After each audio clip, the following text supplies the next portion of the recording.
Hi friends, ఎలా ఉన్నారు? ఈరోజు మనం possibly the greatest Alchemy of all time anime యొక్క తెలుగు డబ్బింగ్ గురించి మాట్లాడుకుందాం. ఈ యానిమే ఎవ్రీ థర్స్‌డే 1:30 ఏఎంకి ఒక కొత్త ఎపిసోడ్ అయితే తెలుగులో క్రంచీ రోల్‌లో రిలీజ్ అవుతుంది. జపనీస్ రిలీజ్‌కి, తెలుగు డబ్ రిలీజ్‌కి 3 వీక్స్ దాకా గ్యాప్ అయితే ఉంది ఫ్రెండ్స్. యానిమే విషయానికొస్తే ఆల్రెడీ 4 ఎపిసోడ్స్ జపనీస్ ఇంకా ఇంగ్లీష్ డబ్‌లో రిలీజ్ అయిపోయాయి. కానీ తెలుగు డబ్‌లో ఒక్క ఎపిసోడే వచ్చింది. నేను ఆ ఒక్క ఎపిసోడ్ మాత్రమే చూశాను. అప్పుడే కంపారిజన్ లేకుండా ఫ్రీగా రివ్యూ ఇవ్వచ్చు అని.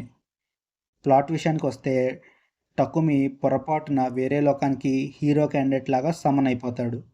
అప్పుడు అక్కడి దేవత టకుమికి నువ్వు పొరపాటున వచ్చావని జరిగింది చెప్తుంది.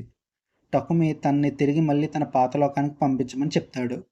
కానీ ఆ దేవత అలా చేయలేమని చెప్తుంది. టకుమికి దానికి బదులుగా ఆ కొత్త లోకంలో బ్రతకడానికి ఒక శరీరాన్ని, అలాగే తన శక్తిలోని కొన్ని శక్తుల్ని కూడా ఆ దేవత టకుమికి ఇస్తుంది. టకుమి ఒక పీస్‌ఫుల్ లైఫ్ కొనసాగించాలనుకుంటాడు ఆ లోకంలో. అందుకని ఆల్కెమీ పవర్స్ కావాలి అనుకుంటాడు. ఆ దేవత కూడా టకుమి కావాలనుకున్న పవర్స్‌ని ఇస్తుంది. ఆ పవర్స్‌తో టకుమి ఏం చేశాడు? ఎలా అందరికన్నా బలంగా తయారయ్యాడు? అనేది స్టోరీ. ఫస్ట్ ఎపిసోడ్ అయితే బాగుంది ఫ్రెండ్స్. యానిమే మీద ఇంట్రెస్ట్ కలిగించే విధంగా ఉంది.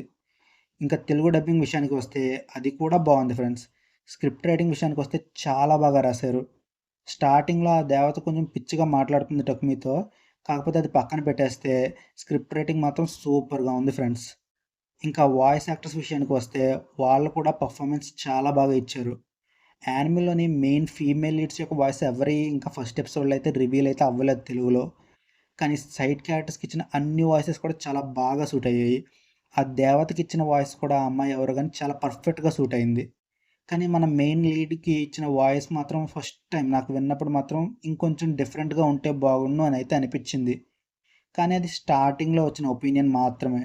2-3 మినిట్స్ తరువాత ఈజీగా అలవాటైపోయింది ఆ వాయిస్. ఆ వాయిస్ యాక్టర్ కూడా డైలాగ్ డెలివర్ చేయడంలో, వాయిస్ మాడ్యులేషన్‌లో అన్నీ కూడా మెయిన్ క్యారెక్టర్‌కి తగ్గట్టు చాలా బాగా సూట్ అయ్యే విధంగా చాలా బాగా ఇచ్చాడు డబ్బింగ్. ఇంకా ఫీమేల్ లీడ్స్ యొక్క వాయిస్ కూడా బాగా సూట్ అయ్యి బాగుంది అనుకుంటే యానిమేకి ఏ క్లాస్ డబ్బింగ్ అయితే ఇచ్చినట్టే. చాలా బ్రహ్మాండంగా ఉంటుంది తెలుగు డబ్బింగ్.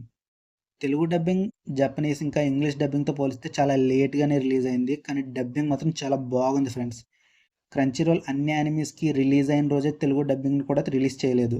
అందుకే కొన్ని యానిమీస్‌కి అలా సేమ్ డే డబ్బింగ్ రిలీజ్ చేసి, కొన్ని యానిమీస్‌కి ఇలా 3 వీక్స్ డిలేలో డబ్బింగ్ రిలీజ్ చేస్తుంది. ఈ యానిమీ తెలుగు డబ్బింగ్ అయితే చాలా బాగుంది ఫ్రెండ్స్. సో, మిస్ అయితే అవ్వకండి. ఇంకా చాలా యానిమీస్ ఉన్నాయి. వాటి రివ్యూస్ కూడా నేను పోస్ట్ చేస్తాను. అన్నీ కొత్త యానిమీస్. పైగా వాటి మీద హైప్ కూడా ఉంది. కాబట్టి మన ఛానల్ కూడా సబ్స్క్రైబ్ చేసుకోండి. Okay friends, that's it for today's video. మళ్ళీ ఇంకో కొత్త వీడియోతో కలుద్దాం. Until then, bye friends.